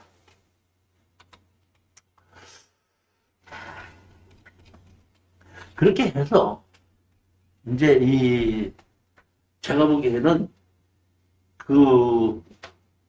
박정희 정부는 19년 동안 했지 않습니까? 오랜 기간에 의해서 부동산에 관한 법률을 만들었지만은, 김대중 정부는 5년을 했죠. 5년 안에 이런 부동산 정책을 다 만들어냈다는 것은 이 당시에 이 부동산 정책에 관여했던 그 대한민국의 공무원들이 상당히 똑똑한 사람들이 많았고, 정책 방향은 어떻다? 상당히 잘 정했었습니다. 그런데 부동산 정책에 가서는 제가 김대중 정부를 칭찬을 하는데, 칭찬 못할 것도 하나가 있어요. 김대중 정부 4년차 지나고 나니까 IMF 탈출. 경기는 엄청나게 나쁩니다. 경기가 나쁘다는 얘기는 무슨 얘기냐면, 건설 경기가 나쁘면은 일반 경기도 좀 덜 좋을 수가 있어요. 워낙에는 보면은 월급 받는 사람들이 있죠. 월급 받는 사람들은 뭐 거기서 새로 취직하는 사람도 있고 나오는 사람도 있겠지만은 자기 월급 받는 돈 가지고 그대로 써요. 지출이. 그러면 경기가 좋아지려면 월급 받지 않고 일당일 하는 사람들이 돈을 많이 쓰게끔 되면 경기가 좋아져요. 건설 경기가 좋아지면 우리 보면 지금 보면 내가 건설했을 때 작부들이나 목수들 택시 태워서 택시가 어떠죠? 택시 태우고 가서 어떤다? 오전에 담배 한 그릇씩 사게. 점심 먹이죠? 참 사주죠? 그 다음에 저녁 갈 때 어떤다? 술 사줍니다. 그러니까 그러한 것이 건설 경기 할 때는 어떤다? 그런 것이 다 돈이 쓰고, 그러니까 택시부터 다 하다 보니까 건설 경기가 좋은데, 이 IMF 때 이 김대중 정부에서는 건설을 할 수 있는 사람이 없잖아요. 그것도 다 중단되고 억지로 건설법을 주택으로 바꿔서 도와주는 편국이다 보니까 건설 경기가 좋다 보니까 IMF는 탈출했다고 하더라도 별로 어떤다? 그 경기가 좋아지지 않아. 그러다 보니까 뭔지 모르겠지만 제가 이 당시에 강원대학교에서 근무할 때인데, 강원대학교에서 근무할 때 카드 만들려고 했더니 나 뭐 서류 내느라고 월급 얼마 받냐 뭐 해갖고 카드 하나 발급받고 되게 검사를 많이 했었는데, 이때 내가 가봤더니 전철역마다 하루를 더 뒤집어 씌우고서 어떻게 한다? 카드 만들어라고 해서 18장짜리 21장짜리 어떤 카드 하나 만들면 뭐 선물 준다고 하는 거야. 그래갖고 뭐 50만 원, 60만 원 어떤다? 자, 우리 안 선생님 카드 만들어주니까 만들었죠. 갖고 있는데 내가 카드 돈 막을 자신 없어 쓰지 말아야죠. 근데 어떤 이쁜 여자하고 만났어. 그때는 카드가 막든지 못 막든지 일단 써야지 안 써야지. 그러니까 그 18살, 16살 애들이 카드를 만들어가지고 참 이성관계 사귈 때 그때 만들어가지고 얘네들이 실질적으로 취직도 못하고 신용불량자가 되게끔 했던 것이 이때 했던 겁니다. 내가 보기에는 이 18, 19, 20살짜리에다가 카드 만들어줘갖고 경기가 얼마나 살았는지 모르겠어요. 그렇지만 누군지 몰라도 이런 정책을 하게끔 된 건 제가 보기에는 김대중 정부에서 최고로 잘못된 정책 중에 하나라고 생각합니다. 그것만 아니었다고 보면 제가 보기에는 어떤다? 시간이 지나가게끔 되면 다 해소될 수 있는 물건이고 건드리고 내가 보기엔 상당히 잘했던 겁니다. 그렇게 해서 그 다음 정도로 넘어갔다. 어느 정도로 넘어갔죠? 노무현 정부로 넘어갔습니다. IMF 해결을 했죠. 노무현 정부로 넘어갈 때에 제가 우리 강남에서 우리 사람 만나가지고 우리 얘기했습니다. 뭐라고 얘기했냐면 이렇게 얘기했습니다. 드디어 IMF가 해결이 되면서 이제 강남 아파트가 1000만 원 시대로 돌입을 할 것 같다. 이런 얘기를 했었습니다. 그렇게 해가지고 이 노무현 대통령 때 안경이라 경기가 풀리면서 부동산 값이 올라가는데 내가 보면 올라간 것이 아니라 먼저 IMF보다 떨어지던 것이 제자리를 찾아가는 거예요. 10억짜리가 6억으로 떨어졌다가 다시 10억으로 찾아가는 길인 것이지 내가 보면 누구든지 그것을 투기로 인해서 누가 이 개인이 잘못해갖고 올라갔다고 보지는 않는다는 겁니다. 어차피 경제가 다시 살아가면서 부동산 값이 올라가는 것이 아니라 옛날 값으로 돌아가게끔 하는 건데 옛날 값으로 돌아가면서 제가 1,000만 원대로 이제 들어가겠다고 한 얘기는 무슨 얘기냐면 김대중 정부 5년 동안에 부동산을 공급한 건설회사가 한 개도 없습니다. 그러니까 5년 동안 공급이 된다? 끊겼다. 끊기다 보니까 그때서 가격이 제가격을 찾아가면서 공급이 없고 경제는 다시 올라가다 보니까 부동산 값은 올라갈 것이다. 우리 전문가들로서는 그렇게 판단한 겁니다. 했는데 실제로 올라가다 보니까 제가 보기에는 노무현 정부에서 잘못한 것이 아니라 앞에 정부에서 공부를 안 했고 IMF 때문에 공부를 못했기 때문에 올라간 겁니다. 그런데 이때 누군지 몰라도 노무현 대통령한테 어떤 엉뚱한 소리를 한 놈이 있었습니다. 무슨 소리가 있냐면 강남에 가면은 공인중개 사는 놈들이 있는데 그 공인중개 사는 놈들이 지금 IMF가 풀리면서 강남 아파트 사놓으면 돈 올라간다고 어떻게 부추기고 있습니다. 부추기고 있는 것이 아니라 강남 아파트가 10억짜리가 6억으로 떨어졌는데 10억으로 찾아간다는 건 IMF 지나고 나면 다시 원래 제국을 간다는 것을 부추겨서 알아? 그냥도 알아. 그런데 누군지 모르고 그렇게 얘기합니다. 노무현 대통령이 그렇게 나쁜 놈이 있나? 재건축 어떻게 한다? 중지. 그러니까 이 20년인데 30년으로 연장.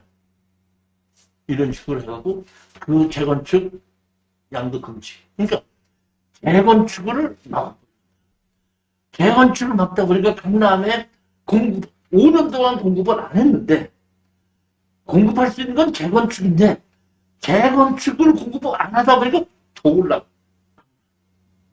그러다 보니까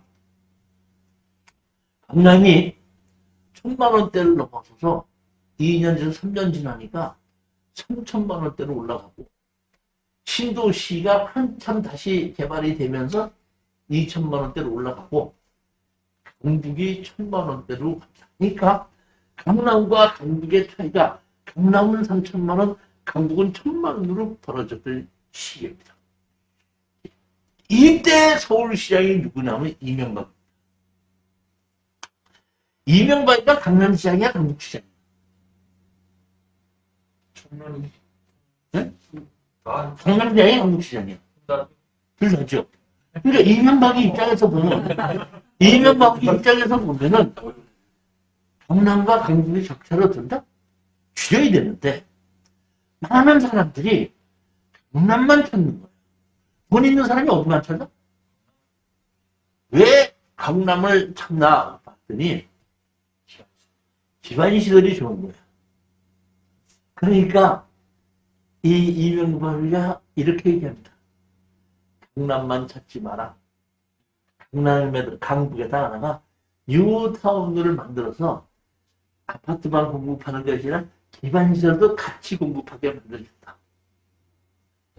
이것이 먹혀 들어간 겁니다. 그러니까 강남에만 몰리던 사람들이 어떤다?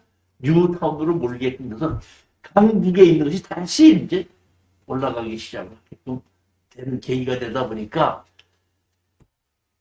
뉴타운은 국회의원이 하는 거야? 시장이 하는 거야?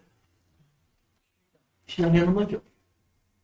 근데 이 당시에 이제 이명박 있는 서울시장을 그만두고 이제 대선에 나섰고 그 이명박 서울시장 자리를 오세훈이라는 사람이 했습니다.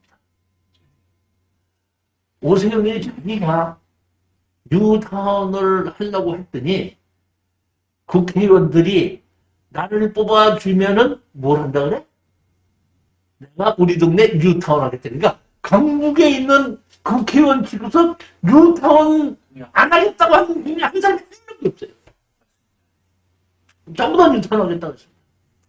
되게 오세훈이가 가만히 듣고 있다가 야, 나 뉴타운 안 한다. 나 뉴타운 안 한다. 뉴타운 안 하게끔 됩니다. 그리고 그 오세훈은 한강 르네상스라는 걸로 추측을 했습니다.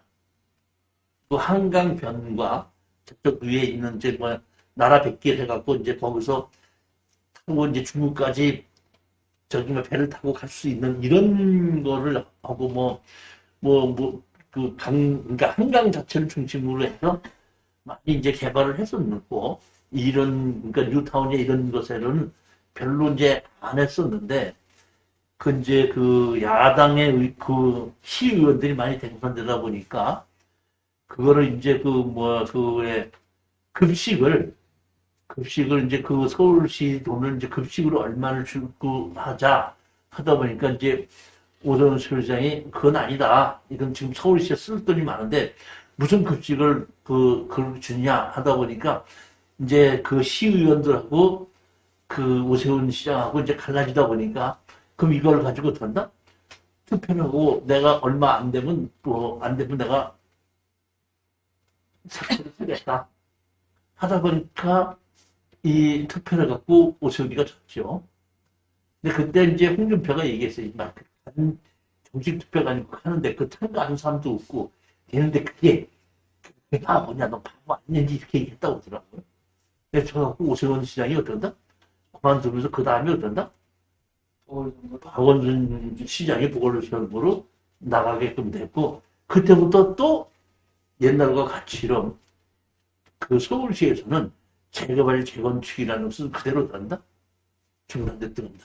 그러다 보니까 서울시의 부동산 가격은 제가 보기에는 정부에서 해야 될 일도 있지만 서울시에서 해야 될 일도 많고 정부에서 해야 될 일은 뭐냐면 그 수도권에 그러니까 신도시를 만드는 거, 그 다음에 그 신도시를 만드는 것에 그 교통을 하게끔 만드는 이것은 정부에서 하는 일이지만은 서울시에서 지금 이명박이처럼 그 뉴타운을 한다든 유원지에서 개발을 해갖고 새롭게 아파트를 공급하지 않으면은 그런다? 아파트가 늘어날 적은 없는 거. 사실 못 먹었습니다. 그런데 이명박 대통령이 지금 할 때 뭐냐면 이런 얘기다. 이제 그 당시에 이명박이 대통령 되기 전에 강남의 아파트가 한쪽 올라갈 때입니다. 한 기자가 가서 이명박이 그 선거하는 유세에 가서 물어봤어요. 부동산이 이렇게 서울에 있는 부동산이 이렇게 올라가고 있는데 어떤 식으로 만약 대통령이 되신다 그러면 어떤 식으로 하실 겁니까? 했더니 딱 이명박이 한마디만 한다. 저는 신도시는 안 만들 겁니다. 이렇게 얘기합니다. 그리고 다른 얘기 안 했어요. 신도시 안 만든다고. 신도시 안 만들고 지가 국가에서 서울시장도 아니고 국가에서 그 주택을 공급하려고 어떤 식으로 공급해야 되는가. 내가 생각을 했는데 이명박이 대통령이 되고 난 다음에 한 것이 뭐를 했냐면은 역세권 개발에 관한 특별법을 만들었다. 지금 변창훈 교수가 와서 지금 공급한다고 하는 얘기가 이명박 정부에 만들었던 역세권 개발에 관한 특별법. 그때 만들었는데 그 당시에 우먼 브라더스 사태가 났죠, 미국에. 그렇죠? 그 다음에 이명박이가 개발지원금 풀어서 보금자리 주택 공급했죠. 그 바람에 그 부동산 가격은 올라가지 않고 그대로 들었다? 안정이 됐었다. 왜 보면은 우먼 브라더스 사태가 나서 부동산 가격이 추천한 데다가 그 다음에 보금자리 주택 개발지원금을 풀어서 보금자리 주택을 공급한 데다가 이러다 보니까 부동산 가격은 올라가지 않고 주춤했었던 겁니다. 근데 제 개인적인 생각입니다. 이게 물론 내 얘기 다 맞다는 얘기는 아니고 개발지원금을 박정희 정부 때 만들었지 않습니까? 그럼 박정희 정부 때 개발지원금이 필요해 안 필요해? 박정희 정부 때는 안 필요해. 왜 먹고 살 것도 없는데 무슨 저기 개발을 해서 먼지가 나가고 뭐 난리 치니까 결국 뭐는 50년 후에 우리가 경제 개발이 됐을 때 그 단계발을 방지하기 위해서 다시 말하면 이 개발계획을 주자는 얘기 아닙니까? 그러면 50년 동안 하고 왔던 거를 저기 5년 하면서 3년 사이에 못한다? 다 풀어서 저기 뭘 뿌리면 그러면 47년 동안 그거를 하고 왔던 그거를 그대로 아껴왔던 다른 정부들은 뭐냐? 제가 보기에는 개발 제한 구역을 그렇게 쉽게 푸는 것은 저는 반대합니다. 이명박의 두 번째 잘못은, 제일 첫 번째 잘못은 뭐냐면 그 개발 제한 구역을 그렇게 마음대로 풀어서 했다는 것도 나는 보면 부동산을 강의하는 사람으로서 잘못했다고 보고 두 번째 잘못입니다. 잘못했다는 게 나라고 그렇게 생각한다는 거예요. 사람이 사는 곳에 물 관리를 똑바로 해야 되는 거 맞습니다. 그러니까 강의 수질을 고치기 위해서 그런다? 그 강에 강을 개발하는 건 맞다. 그렇지만 강을 개발하는 방법이 학자들에 따라서 다를 수도 있지 않습니까? 그러니까 내가 만약에 그러면 세대강이 아니라 자기 이제는 하나의 강만 개발을 해서 어떤다? 해보고 다음 정부에서 그 강을 개발했던 것이 장점과 단점을 못한다? 그래서 고치고 다음 정부에서 다른 방법으로 그 강을 다시 개발할 수도 있지 않냐 이런데 꼭 자기 이게 다 해내 이게 저는 잘못한 게 그거라고. 그러니까 다음 정부 먼저 4대강을 한 개만 먼저 개발을 해보고 거기에 대한 모든 거를 갖다 학자들이 다 조사를 해보고 이 4대강 개발한 거, 이 강을 개발해보니까 이런 것은 잘 됐고 이런 것은 잘못됐다. 그러니까 나머지 이 강은 이것은 이렇게 개발하지 않아서 다음 정부에서 다시 한번 강 개발하면 맞는 얘기예요. 강 개발하는 것이. 박근혜 정부 때도 했어요. 그 저기 뭐 강변도로 다 만들어가지고 했던 것이 맞습니다. 그 다음에 저기 뭐야 전전 정부도 수중부 만들고 했어요. 하지 않고 그냥 하나씩 했었어요. 그런데 이명박 정부에서만 전국에 있는 거는 전부 다 해버리고 그리고 5년 동안 그것만 하느라고 다른 거 도로를 만드는 데가 지체는데 생각을 못해요. 전부 다 거기다 돈, 전부 다 집어넣는 제가 보기에는 그런 것도 조금 좀 잘못된 게 아닌가 이렇게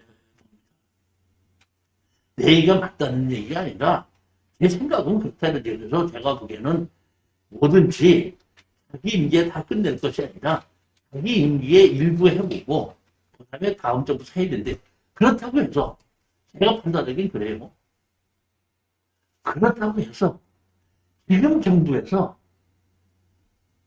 그 볼을 또 허물자고 하는 것도 그것도 내가 보기엔 왜 이렇게 극단적으로만 치잖아 이런 겁니다. 저는 보면은 자 보십시오. 동양산 정부에서도 보면은 이 왜 우리 저기 경복궁을 허물어 갖고 없애버렸죠. 경복궁 그래갖고 지금 그 옛날 저기 뭐네 그 중앙청 없애버린 거 아니에요. 네.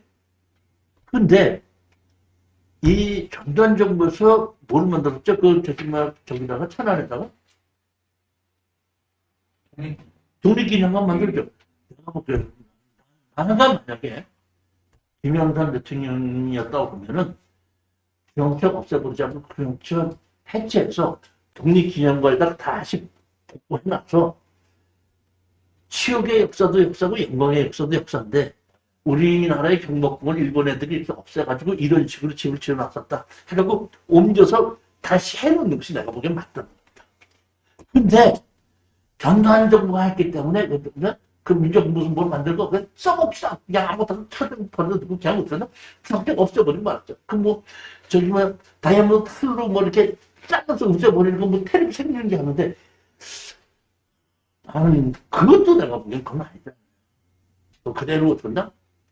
해체해서 그 독립기념관에다 그 복원을 해놓고 우리 후손들에게 우리 일본 애들이 우리 경복궁 허물고 이런 집을 지어갖고 우리는 이렇게 했었다는 걸 역사에 남겨놓은 것이라는 그것이 맞는 것이라고만 판단하지. 그것을 그 다이아몬드 탑으로 잘랐다고 해서 그 박수 쳤다고 했다고 잘했다고 생각하는 내가 보기엔 나하고는 그건 작도가 다르다. 난 그렇게 생각하는 거야. 그 이명박 정부 다음에 어느 정부였었죠? 박근혜 정부에서는 제가 보기에는 이명박 정부에서 저걸 충분히 공급을 했죠. 주택을 공급을 했기 때문에 거기 철도 기지를 위에다가 집을 짓는다, 뭘 했는다, 이런 거를 많이 했는데 제가 보기에는 대한민국 땅이 그렇게 없지 않아요. 제가 판단하기에는 지금 역세권 개발에 관한 특별법 이런 걸 만들 것이 아니라 이 박정희 정부에서 전용 주거지역, 1종 전용 주거지역, 2종 전용 주거지역, 1종 일반 주거지역, 2종 일반 주거지역, 3종 일반 주거지역, 준주거지역 이렇게 만들어놨는데 이것이 옛날에 아파트가 다중화되지 않을 때 용도지역을 이렇게 많이 만들어놓은 거죠. 지금 아파트가 대세인 이 경우에는 제가 보기엔 지구 단위 계획에 의해서 기반시설을 만들어가고 있는 이때는 1종 일반 주거지역, 전용 주거지역, 2종 전용 주거지역 필요 없고 1종 일반 주거지역이나 2종 일반 주거지역 합쳐도 될 것 같고 지구 단위 계획에서 지반 시설만 잘 만들게끔 되면 아무 문제 없는데 그것만 용도 지역만 그런다?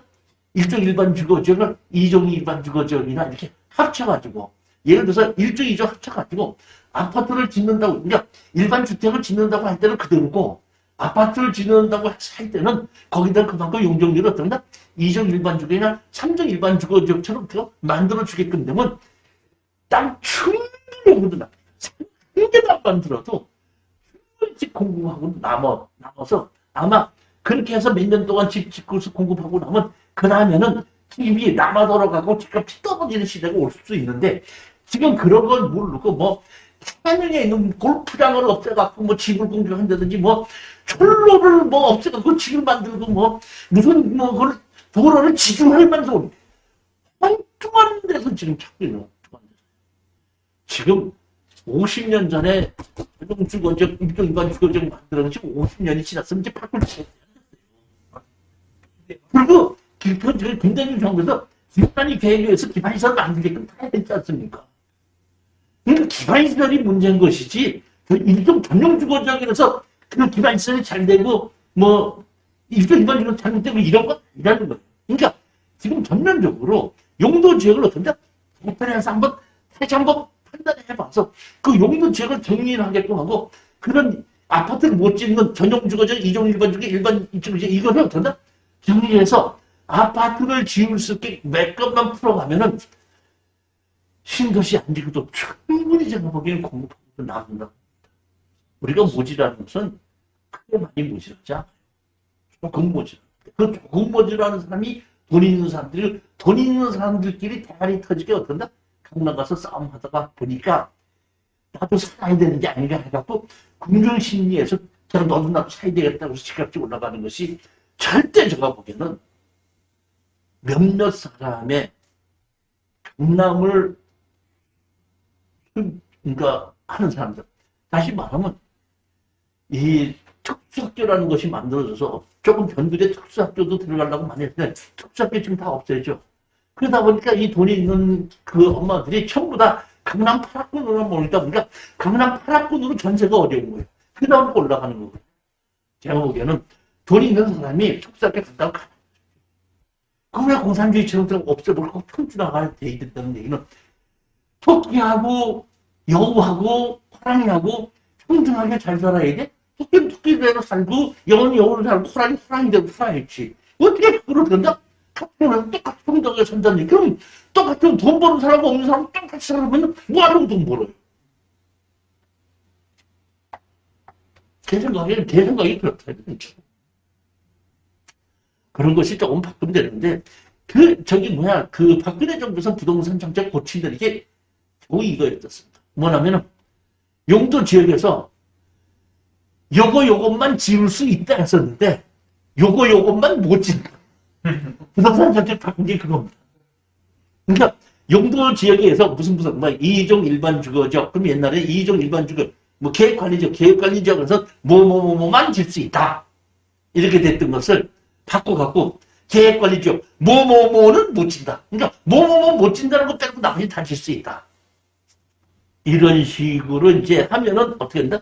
조금 더 집이 지어지고 뭐 할 거 아닌가 이렇게 봤는데 제가 보기엔 그거는 아니었었고 그거는 제가 보기엔 판단 잘못한 거라고.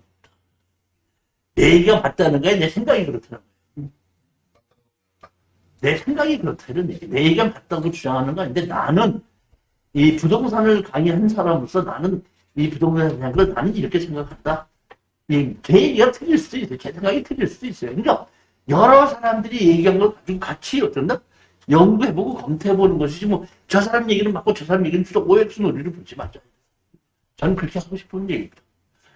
자, 오늘 여기까지 해서 역대 정부의 부동산 정책을 제가 두 번이다 보니까 그런 다른 얘기하지 않고 짧게 줄여서 핵심만 그냥 얘기하고 말았고 이 다음 주에는 이제 그 오후 3시에는 특수경매, 저녁 7시에는 토지 개발 과정을 가지고 다시 여러분 찾아뵙도록 하겠습니다. 자, 안녕히 들어가시죠. 감사합니다. 수고하셨습니다.